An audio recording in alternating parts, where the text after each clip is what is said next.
It's got to be a lot of fun to play. Start by telling me a little bit about how you came to be a part of it. Was it like a typical audition or what happened? Yeah, well, I heard about the project and I knew that Andie Macdowell was already joined onto the project before I even started auditioning, and I knew that there was a musical component and that it was like a multi-generational story led by three female characters, and I was really intrigued. And then as soon as I got the scenes for the audition, I was like, oh my gosh, this is so exciting, because you were immediately introduced to the time travel. And so you're seeing Alice in the present day, who's like, being kind of a menace to everyone. And then you see the other side of Alice, which I personally think is like, her like the real Alice, who is like, she's so open, she's so sweet, she loves her family. And she's really transformed by this experience of the time travel. So I was immediately hooked by that. And then, yeah, it was a pretty typical audition process,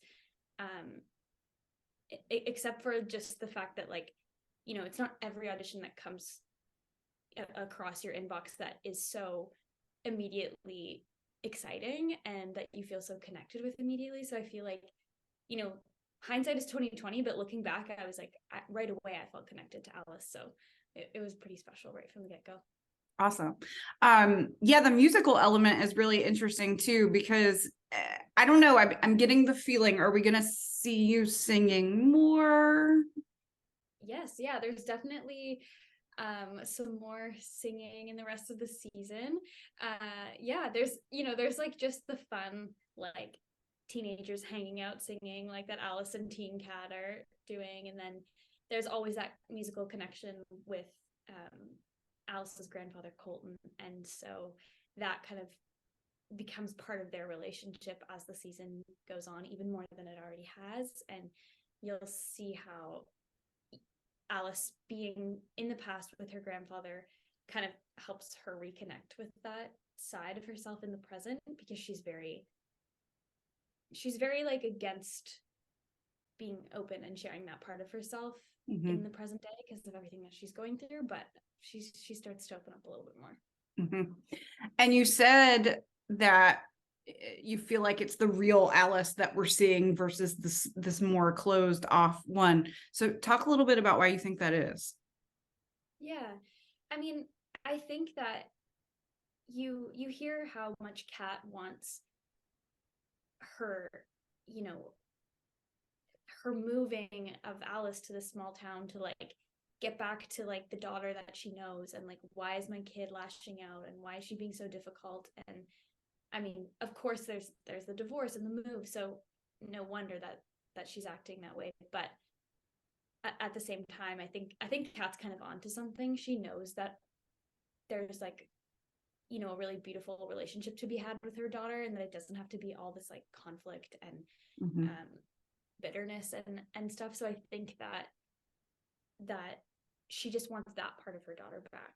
And I don't think that the relationship that's reflected with Kat and Dell is really supporting Alice in that. So I think that it'll take Alice meeting her family in the past to help her kind of like,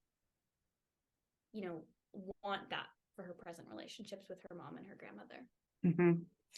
And she's learning a lot about her mom, maybe learning that her dad had some influence on how she changed and why she's not quite the same person that she used to be.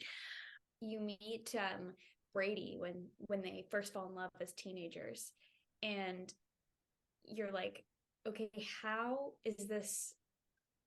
I mean, I guess we do see that side of him in the present day when he offers to like pay the school to keep Alice as a student and that sort of stuff. And there is this tension between the two of them about, how Brady thinks things should go and how Kat thinks things should go. And you're like, okay, I see why they got a divorce. And through Alice's eyes, you can't see why she even fell in love with him in the first place. But I think we'll see as the season goes on that he was there through this really, really pivotal year in the Landry family's life, where there's the disappearance of Kat's brother Jacob and the loss of her dad Colton. And so, I think that they go through that together, and you really see, why they stuck to each other for so long, why they were such a good pair for so long. And but then there's still this kind of like other side that Alice can't really get rid of. She's like, I can't believe my dad is this guy. And so I think it's hard for her to see her mom be so like boy crazy over this guy who's like treating her kind of badly. But then you're also not able to like say anything because you're not from that time. So it's definitely, it complicates their relationship, their mother-daughter relationship, and just how Alice is her mom. And how hard is it to juggle this like back and forth, same interacting with the same characters, but they're different, at different stages, different actors that you're talking to? How difficult is that for you? It's a really good question. Yeah. Well, I feel like I think of the characters almost completely separately because Alice kind of does. And I think that's one of her struggles too, is that, like, for example, she can't let go of who her dad is in the past when she sees him in the present, because she's like so mad that he was so mean to her mom and mean to her boyfriend. She's like so upset. But then she can't seem to put it together that teen Kat is also her mom, and she sees that relationship as kind of separate, and like it's really hard for her to like translate how much she loves teen Kat onto like being nice to her mom in the present day. And so in some ways I think of them as completely different characters. And then, it kind of takes a village to like keep track of all the details and stuff. So our showrunners, Alex and Heather, obviously, like, they have every detail in their brains. And so sometimes you're jumping back and forth between time travel periods, and you're like, okay, what is going on? And they've got the brain for it. So it's amazing. And then Evan Williams, who plays Elliot, he is my on-screen time travel, conspirator, but also off-screen. So if I have questions about like, okay, what is the order of events? Like, what do I know? What's going on? Well, we kind of put our heads together and talk about it, because the two of us are keeping track of it, both as our characters and then, of course, as actors as well. So it's been really nice to have him for that too. I feel like that would hurt my brain so much. What about jumping into the lake pond? I can't. Talk to me about that. How many times do you have to actually jump into water? How does that work? Well, we have trips to the past throughout the whole season. So all the way from episode 1 to 10, there's like times where Alice is in the pond. We have our amazing stunt doubles who do some of the jumps too. But yeah, I went in a good number of times, and as we've seen, so did Chyler, and so did David. And so the set where the exterior of the pond is actually a real pond. So we're actually like jumping in fully in our clothes into a real pond, which is pretty cool. It's like something I never thought I would be doing. And then the underwater sequences are actually filmed in our DP's pool, which is so funny. But that's just because you want to be able to see things, and there's too many like creatures and stuff in the real pond to have a camera in there. So it was really cool. You just don't think, like, of all the things you think of, you don't think that you'll ever be like fully doing a scene underwater. And that was a really neat experience. And Chyler's really experienced with stunts. So if I ever had like questions about that kind of stuff, she was always like there to give me, reassurance or tips and stuff, because she did Supergirl. So she's like, she's a pro. So that was really fun. Any good tips you learned about doing stunts, and anything specific you can think of? I mean, a lot of it was just like, her belief in me that I could like pull it off really helped actually pulling it off.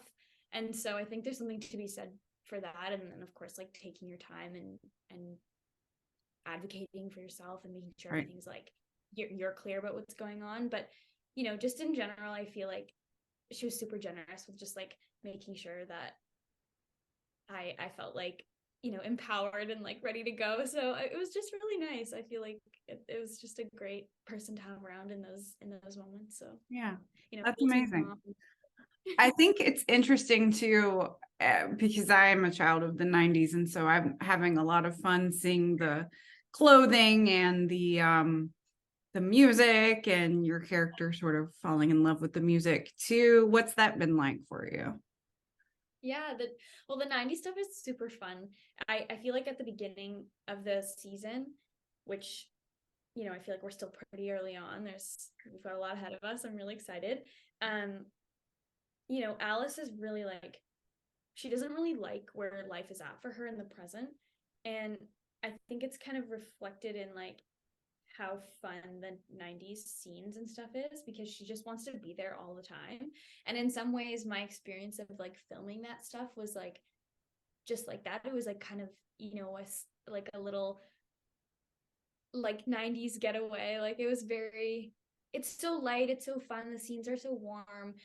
We're always like outside on this beautiful farm, going to beach parties, like hanging out with cute boys. Like it was very like nostalgic and cute.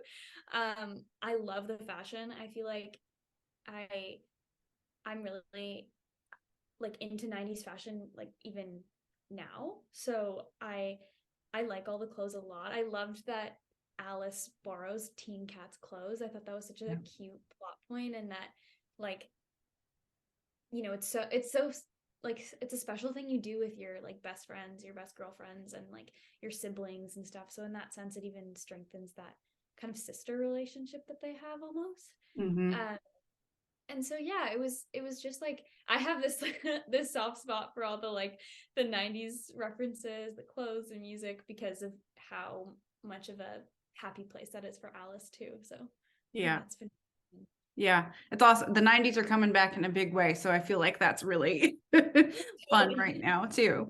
All right. I know we're almost out of time. I wanted to ask you just one last sort of fun question, because there's time travel in the show.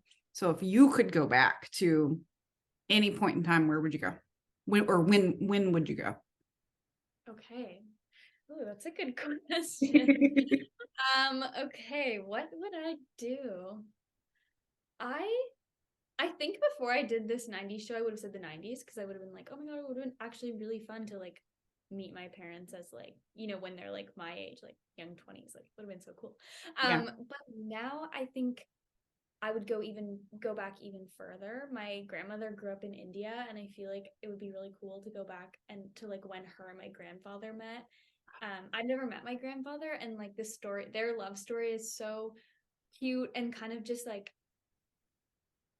so random how they even met each other. I think it's a beautiful story, and I'd love to just like be a fly on the wall and like watch that come to be. And just I don't know, I have a curiosity about my family's history, just like Alice does, and I think Yeah. that's that like I've heard a lot about it, and I'd love to like see what it's all about. Yeah. Yeah, I think that's so sweet. And it's true. I mean, it would be so interesting if we could go be a fly on the wall like that, and Yeah, see what our family history is like. Well, Sadie, thank you so much. This was a super fun chat, and I really appreciate it. And I'm looking forward to the rest of the season. thank you so much for having me. Have a great day. You too.